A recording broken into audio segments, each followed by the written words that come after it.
दुनिया में सोने की दीवानगी अचानक क्यों बढ़ गई है? क्या अमेरिका के नए राष्ट्रपति डोनाल्ड ट्रंप की वापसी इसकी बड़ी वजह है? अब जरा ध्यान दीजिए। दुनिया में हर कोई सोने के पीछे भाग रहा है और इसमें सबसे आगे हैं अलग अलग देशों के सेंट्रल बैंक। 2024 में दुनिया भर के सेंट्रल बैंकों ने 1045 टन सोना खरीदा और यह सिलसिला 2022 से लगातार जारी है। पिछले साल पोलैंड ने खरीदा 90 टन सोना, भारत रहा दूसरे नंबर पर। भारत ने 72.6 टन सोना खरीदा, तुर्की ने 75 टन सोना खरीदा और चीन ने 34 टन। अब यह सवाल उठता है कि अचानक गोल्ड की इतनी डिमांड क्यों बढ़ गई? क्या आर्थिक मंदी का डर है या कुछ और? डोनाल्ड ट्रंप 2025 में अमेरिका के नए राष्ट्रपति बन चुके हैं और उनके आते ही एक चीज बिल्कुल साफ हो गई है। अमेरिका की ट्रेड पॉलिसी अब और ज्यादा एग्रेसिव होने वाली है। ट्रंप ने पहले तो मेक्सिको और कनाडा पर भारी भरकम टैरिफ लगा दिया, लेकिन बाद में पीछे हट गए। लेकिन ट्रंप की एक धमकी ने ही सोने के बाजार में खलबली मचा दी। ट्रंप ने धमकी दी है कि वो हर इंपोर्टेड प्रोडक्ट पर कम से कम 10% टैरिफ लगा देंगे। चीन पर ट्रंप पहले से ही 10% का भारी टैरिफ लगा चुके। 25 में अमेरिका के नए राष्ट्रपति बन चुके हैं और उनके आते ही एक चीज बिल्कुल साफ हो गई है। अमेरिका की ट्रेड पॉलिसी अब और ज्यादा एग्रेसिव होने वाली है। ट्रंप ने पहले तो मेक्सिको।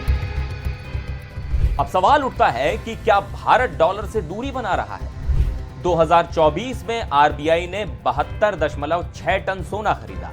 अब भारत के पास कुल 876.18 टन सोना है। पिछले साल आरबीआई ने 66.2 बिलियन डॉलर का गोल्ड रिजर्व बनाया और अब विपक्ष इस बात पर सवाल उठा रहा है। कांग्रेस सांसद मनीष तिवारी ने पूछा कि क्या यह भारत के डी डॉलराइजेशन की ओर बढ़ने का संकेत है? जवाब में वित्त मंत्री निर्मला सीतारमण ने कहा कि भारत सिर्फ अपने फॉरेन एक्सचेंज रिजर्व को डाइवर्सिफाई कर रहा है, न कि डॉलर को रिप्लेस कर रहा है।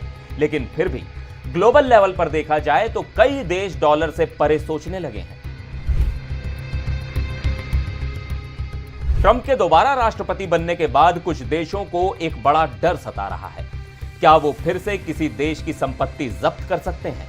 याद कीजिए, जब रूस ने यूक्रेन पर हमला किया था तब अमेरिका और उसके सहयोगियों ने रूस के 600 बिलियन डॉलर के विदेशी भंडार को सीज कर दिया था। अब ऐसे देश जिनके अमेरिका के साथ अच्छे रिलेशन नहीं हैं, वो डर रहे हैं कि उनके साथ भी ऐसा ना हो। यही वजह है कि अब देश डॉलर से अलग अपनी संपत्ति को सुरक्षित करना चाहते हैं और सोना इस प्लान का सबसे अहम हिस्सा बन गया है। अब अगर आप सोच रहे हैं कि सोने के दाम अचानक क्यों बढ़ रहे हैं, तो इसके पीछे और भी कई वजहें हैं। पहला तो ट्रंप का डर। उनके आने से दुनिया में अनिश्चितता का माहौल बन गया है। उनकी ट्रेड पॉलिसी का कोई ठिकाना नहीं, कभी झगड़ा चल रहा है, कभी भी कुछ भी हो सकता है। ऐसे में सोना ही काम आता है। ये एक ऐसी चीज है जिसकी वैल्यू कभी कम नहीं होती। ये मुश्किल वक्त में हमेशा साथ देता है। 2024 में सिर्फ 40 दिनों में सोना 10% महंगा हो गया। सोमवार को सोने की कीमतें 1.5% बढ़कर ऑल टाइम हाई पर पहुंच गई। ट्रंप के टैरिफ बम की वजह से कई निवेशकों ने न्यूयॉर्क से लंदन तक 393 टन सोने का ऑर्डर दे दिया। यानी कि आने वाले दिनों में सोने की कीमतें और बढ़ सकती हैं और सरकारें इसे जमा करके रखना चाहेंगी। तो कहानी साफ है, दुनिया भर की सरकारें ट्रंप की पॉलिसी से डरी हुई हैं, इसलिए वो सोने पर दांव लगा रही हैं। ट्रंप के टैरिफ बम से डरकर देश सोना इकट्ठा कर रहे हैं। अमेरिका की अनिश्चित नीतियों की वजह से दुनिया डॉलर से दूरी बनाने की सोच रही है और भारत भी अपने रिजर्व को गोल्ड में शिफ्ट कर रहा है। चैनल को लाइक, शेयर और सब्सक्राइब करना ना भूलें और कमेंट करके हमें बताएं आप किस विषय में न्यूज़ देखना चाहते हैं। धन्यवाद।